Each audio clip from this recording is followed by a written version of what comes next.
میرے عزیز دوستو، اندازہ لگائیے کہ حضرت ابراہیم علیہ نبینا علیہ الصلاۃ والسلام اور حضرت اسماعیل کی قربانیاں، ایسی اولاد جو ہے اس کے لیے دعائیں بھی کی گئی ہے اور ترکیب اور تدبیر بھی کی گئی ہے۔ آپ کا کام ہے کہ آج آنے والی نسلوں کو ہمیں اپنی اولاد کو دین کا داعی بنائیں، اسلام کا سپاہی بنائیں۔ آپ اپنے بچوں کو مرد مجاہد بنانے کی کوشش کریں۔ وہ صرف دنیا دار نہ ہو، وہ ایک بندہ مومن، ایسا ایمان والا ہو، پختہ ایمان والا ہو کہ اس کے ایمان کو کوئی خرید نہ سکے۔ مارکیٹ کے اندر، دنیا کے اندر ایمان والوں کی بولیاں لگائی جا رہی ہے۔ آج مارکیٹ کے اندر ایمان والے کو ایمان کے راستے سے ہٹانے کے لیے سازشیں کی جا رہی ہے۔ میرے عزیز دوستو، افسوس ہوتا ہے، وقت ختم ہو رہا ہے۔ میں آپ کو اشارہ کرنا چاہتا ہوں کہ میں ساؤتھ افریقہ جب گیا تو ہمارے ایک دوست نے مجھے ایک ایسے مقام پر لے کر گئے جہاں پر یہ یہودی بڑی بڑی لمبی داڑیاں رکھ کر اور جو ہے عربی میں گفتگو کر رہے تھے۔ ہم وہ احاطے کے اندر اس دائرے میں جانے کے بعد تھوڑی دور تک کے جب پہنچتے ہیں تو نوجوان بچیاں بیٹھی ہوئی ہے، ایک بہت بڑا ان کا جو ہے مذہبی فادر جو ہے وہ بیٹھا ہوا انہیں نصیحت کر رہا ہے۔ اس وقت ان کے جو جملے تھے، اس کے جو الفاظ تھے، وہ ہماری روح کو تڑپا دیتے ہیں، ہمارے بدن کے رونگٹے کھڑے کر دیتے ہیں کہ ایمان والے کی قدر و قیمت ہمارے پاس ہو یا نہ ہو، دنیا کو کیسے کھٹکتی ہے۔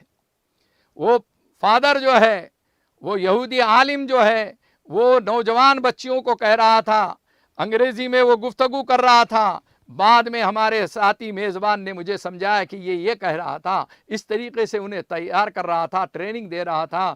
وہ نوجوان خوبصورت دوشیزاؤں کو یہ کہہ رہا تھا کہ اگر تمہیں کوئی ایمان والا ملے، مسلمان ملے، اور اس کو راستے سے ہٹانے کے واسطے، اس کے ایمان سے اسے جدا کرنے کے واسطے اس کے بستر کی زینت تمہیں بننا پڑے تو یہ سستا سودا ہے، کہہ رہا تھا، یہ سستا سودا ہے۔ یعنی تم وہ کام کر لو کہ جس کی وجہ سے وہ نفس کا غلام بن جائے، خواہشات کا غلام بن جائے اور اپنا ایمان سلب کرا لے۔ زنا کی دعوت دی جا رہی ہے اور نوجوان نسل کو، ایمان والوں کو کس طریقے سے ہٹایا جائے۔ وہ کہہ رہے ہیں ان نوجوان لڑکیوں کو کہ اگر تمہیں ان کے بستروں کی زینت بننا پڑے، ان کے ساتھ اگر غلط کام کرنے کی نوبت آئے تو وہ کر لو، یہ سستا سودا ہے اس کو ایمان سے، اسلام سے ہٹانے کے لیے۔ تو دنیا میں اتنی بڑی بڑی سازشیں چل رہی ہے۔ ہمیں اپنے اسلام کی، اپنے ایمان کی حفاظت کرنا ہے، اپنے اولاد کی صحیح تربیت کرنا ہے۔ اور یہ دو عظیم قربانیوں میں، ایک حضرت ابراہیم علیہ نبینا علیہ الصلاۃ والسلام، حضرت اسماعیل کی قربانی، اور اب جو ماہ محرم آئے گا جو اس میں امام حسین رضی اللہ عنہ کی شہادت، کربلا کے شہداء کی شہادت، یہ ہمیں ایک عظیم قربانیوں کا سبق دے گی۔ انشاءاللہ آئندہ ہفتے ہم آپ سے مخاطب ہوں گے۔ ایک گزارش کرتے ہوئے میں آپ سے رخصت ہو رہا ہوں۔ میرے عزیز دوستو، جیسے ایمان کی حفاظت ضروری ہے، اور ہم ایک مشہور حدیث سنتے ہیں کہ من رآ منکم منکرا فلیغیرہ بیدہ، جب تم کوئی برا کام دیکھو تو طاقت ہے تو طاقت سے روکو، اور نہیں تو زبان سے اس کی برائی بیان کرو، اس کو غلط ثابت کرنے کی کوشش کرو۔ ادنا درجے کا ایمان یہ ہے کہ وذالک اضعف الایمان، کہ اس مجلس کا بائیکاٹ کرو، اس لوگوں کا بائیکاٹ کرو۔ آج میں آپ سے یہ کہنا چاہتا ہوں کہ سوشل میڈیا پر آپ دیکھ رہے ہیں بہت سارے ویڈیو ایسے وائرل کیے جا رہے ہیں جو اسلام کے نام پر بدنما داغ ہے، جو حرام کام کر رہے ہیں علی الاعلان۔ میرے عزیز دوستو، میری مراد یہ ہے کہ بعض مکار بابا اور جاہل قسم کے نقلی باباؤں کی بھرمار ہو چکی ہے۔ یہ ایسے عاملین کھڑے ہو گئے ہیں کہ جو ہماری ماں اور بہنوں کے اثرات کو اور ان کے جھومنے اور ان کے جو ہے تو جن نکالنے اور جادو نکالنے کے بہانے ان کی ویڈیو بنا رہے ہیں۔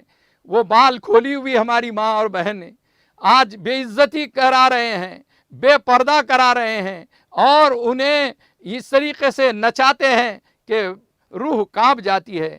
عزیز دوستو، آپ اپنے محلوں میں، اپنی بستیوں میں، اپنے اڑوس پڑوس میں، اپنے اطراف و اکناف میں اگر ایسا کوئی مکار بابا اور غلط قسم کا عامل ملے تو آپ اس کو طاقت سے روکنے کی کوشش کیجئے۔ جو لوگوں کے ویڈیو وائرل ہو رہے ہیں، جو ہماری ماں اور بہنوں کو بے عزت کر رہے ہیں، بے پردہ کر رہے ہیں، اور جو ہماری ماں اور بہنوں کے عزتوں سے کھلواڑ کر رہے ہیں اور ان کے ویڈیو وائرل کر رہے ہیں، ان تک کے جا کر پہلے افہام و تفہیم سے دعوت دیجئے، اور اگر وہ جس طریقے سے سمجھ سکتے ہیں اسے سمجھانے کی اور اس حرکت سے بعد آنے کی کوشش کیجئے۔ یہ ایک آپ کا داعیانہ ایک دعوت والا کردار ہونا چاہیے کہ برائی کے خاتمے کے لیے طاقت کا آپ کو استعمال کرنا ہے۔ اس لیے میرے عزیز دوستو، ویڈیو جو وائرل ہو رہے ہیں، یہ غلط قسم کے عاملین جو ہیں، یہ ویڈیو بنا بنا کے ہماری ماں اور بہنوں کی عزتوں کے ساتھ جیسے کھلواڑ کر رہے ہیں، اور بھی بہت ساری برائیاں اس سے جنم لیتی ہے۔ کسی عورت کو بے پردہ کرنا یہ کیا شریعت میں جائز ہے؟ کسی کو جھمانا کیا شریعت میں جائز ہے؟ اس کے چیخنے چلانے کی آوازوں کو دوسروں تک کے پہنچانا کیا یہ جائز ہے؟ ایک عورت کی آواز اسلام میں پردہ ہے کر کے فرمایا۔ اس کو ایک نگاہ اگر آپ کی اچانک اس کے اوپر پڑ جائے تو ہٹانے کا حکم دیا گیا۔ آپ اس پہ ویڈیو شوٹنگ کر رہے ہیں، شرم آنا چاہیے ایسے عاملوں کو۔ غلط قسم کے عاملوں کو آپ جب تک کہ سبق نہیں سکھائیں گے، جب تک کہ انہیں جو ہے اس حرکت سے باز آنے کے لیے کوشش نہیں کرائیں گے، جب تک کہ جو ہے تو ہمارا اسلام کا مذاق ہو رہا، دین کا مذاق ہو رہا، ہماری ماں اور بہنوں کا مذاق ہو رہا ہے۔ میرے عزیز دوستو، ہمیں ہماری حمیت اور غیرت کہاں گئی ہوئی ہے؟ ہمارے لیے ضروری ہے کہ ان کو کیفر کردار تک کے پہنچائے، ان کو انجام تک کے پہنچائے۔ یہ کیا بات ہے کہ ہمارے دوسرے مسلک کے لوگ، دوسرے مذاہب کے لوگ، دوسری قومیں ہمارا تماشا دیکھ رہی ہیں کہ دیکھو مولانا لوگوں کو، اور دیکھو بابا لوگوں کو، دیکھو مسلمان کی برقعے والی عورتوں کو کہ کس طریقے سے جھوم رہی ہے، ناچ رہی ہے، چیخ رہی ہے، چلا رہی ہے۔ میرے عزیز دوستو، اگر عامل بننا ہی ہے آپ کو، اگر آپ کو عملیات قرآنی کرنا ہی ہے، تو آپ کو شرعی حدود میں رہ کے کرنا پڑے گا۔ آپ کو جائز اور ناجائز کو سمجھنا پڑے گا، آپ کو حرام سے بچنا پڑے گا۔ اگر آپ خود حرام کام کرنے لگ جائیں گے تو کیسے اللہ کی مدد آئے گی، کیسے شفا ملے گی؟ اور وہ غلط حرام طریقے سے اگر شفا ملتی ہے تو وہ تو سادھوؤں اور سنیاسیوں کے پاس بھی ہو سکتی ہے، وہ ایمان کو سلب کر کے بھی ہو سکتی ہے، وہ حرام کام کو کر کے بھی ہو سکتی ہے، ناجائز طریقے سے بھی ہو سکتی ہے۔ تو ہمارا ایمان ہمیں کیوں نہیں روک رہا ہے؟ ہماری ماں اور بہنوں سے بھی گزارش ہے کہ غلط قسم کے عاملوں کے پاس جا کر اپنی ویڈیو نہ بنائیں، اور ہمارے بھائیوں سے گزارش ہے کہ ایسے بے غیرت مرد نہ بنو، ایسے بے غیرت شوہر نہ بنو کہ تمہاری عورت اور تمہاری جورو اور تمہاری بیوی کی ویڈیو بنائی جا رہی ہے اور تم جو ہے وہاں پر تماشائی بنے ہوئے کھڑے ہوئے ہیں۔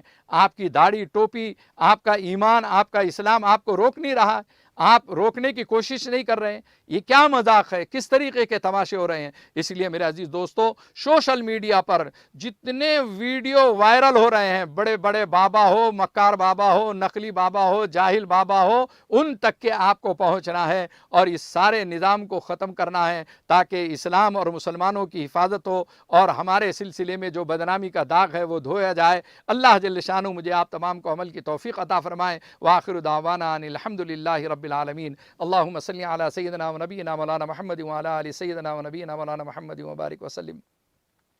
ربنا ظلمنا انفسنا وان لم تغفر لنا وترحمنا لنكونن من الخاسرين اللهم انك عفو كريم رحيم تحب العفو فاعف عنا يا كريم اللهم انصر الاسلام والمسلمين اللهم اعز الاسلام والمسلمين اللهم احفظ الاسلام والمسلمين اللهم اغفر امه محمد صلی اللہ علیہ وسلم اللهم ارحم امه محمد صلی اللہ علیہ وسلم۔ یا ارحم الراحمین، ہمارے گناہوں کو معاف فرما، ہماری خطاؤں لذیذوں کو معاف فرما، مسلمانان عالم کی پریشانیوں کو دور فرما، جو قرض دار ان کے قرضوں کو عطا فرما، بیماروں کو صحت کاملہ عاجلہ مستمرہ عطا فرما، جو اس دنیا چل بسے ان کی مغفرت فرما، تمام مرحومین کی مغفرت فرما، تمام اعزاء و اقربا کی مغفرت فرما۔ اے کریم آقا، کورونا جیسے وائرس سے اے اللہ پوری انسانیت کی حفاظت فرما، مسلمانوں کی حفاظت فرما۔ اے اللہ اس بیماری سے جو دنیا سے رخصت ہو رہے ہیں ان تمام کو شہادت کا درجہ عطا فرما۔ اے اللہ کورونا کے مریضوں کی صحت کے فیصلے فرما دیجئے، کورونا کے مریضوں کے صحت کے فیصلے فرما دیجئے۔ اے اللہ اس مہلک مرض سے تمام کی حفاظت فرما دیجئے۔ اے اللہ جتنے دواخانوں میں پڑے ہوئے سسکیاں لے رہے ہیں، بے چینی سے کروٹ بدل رہے ہیں، اے اللہ ان تمام کو شفاء کاملہ عاجلہ مستمرہ عطا فرما۔ اے اللہ جو جیل کی سلاخوں کے اندر ہمارے معصوم اور بے گناہ نوجوان پھنسے ہوئے ہیں، اللہ ان کے رہائی کے فیصلے فرما دیجئے، ان کے رہائی کے فیصلے فرما دیجئے۔ اے اللہ کرم کا رحم کا معاملہ فرما، اس ملک کے اندر نفرت کی سیاست کا خاتمہ فرما دیجئے، غربت کا خاتمہ فرما دیجئے، پریشانی پریشانیوں کو دور فرما دیجئے۔ اے اللہ سیلاب کی وجہ سے جتنے لاکھوں لوگ بے گھر ہو چکے ہیں، اے اللہ تو ان کی مدد فرما، اے اللہ تو ان کی مدد فرما، اے اللہ ان کی مدد فرما، اے اللہ کرم کا رحم کا معاملہ فرما۔ حضور پاک صلی اللہ علیہ وسلم سچی محبت و عقیدت ہمیں نصیب فرما۔ حضور پاک صلی اللہ علیہ وسلم کے طریقے پہ چلنا آسان فرما۔ حضور پاک صلی اللہ علیہ وسلم کے نورانی اعمالوں کے برکتوں ہماری دعاؤں کو قبول فرما۔ وصلی اللہ تعالی علی خیر خلقہ سیدنا مولانا محمد و آلہ و اصحابہ و ازواجہ و ذریاتہ و آل بیتہ اجمعین۔ سبحان ربک رب العزۃ عما یصفون وسلام علی المرسلین والحمد للہ رب العالمین۔